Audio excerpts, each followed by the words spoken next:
This is written for my mother, and it is dedicated to all the sisters out there who I know. I have a lot of cousins and friends my age who are mothers. This is also just a little hope to them because I think that as sons, we don't always have the words to say what we mean. And interestingly, we learn these words oftentimes from women. I know I did, learning these words from the time that women in my environment had to spend with me.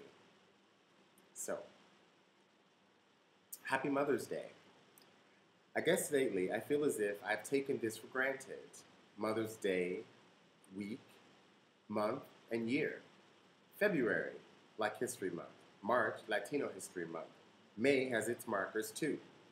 Each month, day, or week has been allocated to marking and celebrating some identity. At the base of it all are mothers. Somebody's mother is at every end and filtered through each participant in the supply chain of all these events we mark. Inauguration, January 26th. MLK Day, the third Monday. Presidents, veterans, workers, and daddies also have a day, which then does not do justice to Mother's Day. But then, to name a year as Mother's Year seems futile. For even the monkey, hare, rat, cat, pig, and cock all have mothers. And they all have years. And mothering is unique, at least by your standards. And for this, I thank you. I can't thank you enough, actually. Even the millennium of the mother would imply something much more finite than your wisdom and patience to impart some upon me, in care no less. Yes, your motherhood is unique. The sort that incites better aunts, the sort that makes uncles do more right, the sort of motherhood that encourages grandsons and granddaughters to be more appreciative.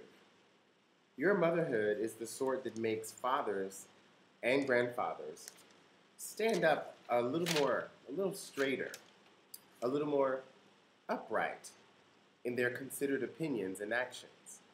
Your motherhood makes cousins want to come out and box for one another. It's the sort that brings nieces and nephews and grandnieces and grandnephews and their grandchildren all home to roost.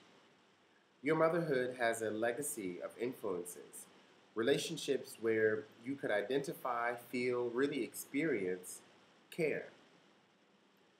And Mama, your motherhood is so unique that you've taken those influences and, like a remix of a funk soul classic, you spun strong thread from nature's cotton. And where words fail, I know you'll succeed because you're persistent and taught me that happiness is the only road to seed. Thank you, and thank you to all those mothers out there doing the good work. Happy Mother's Day.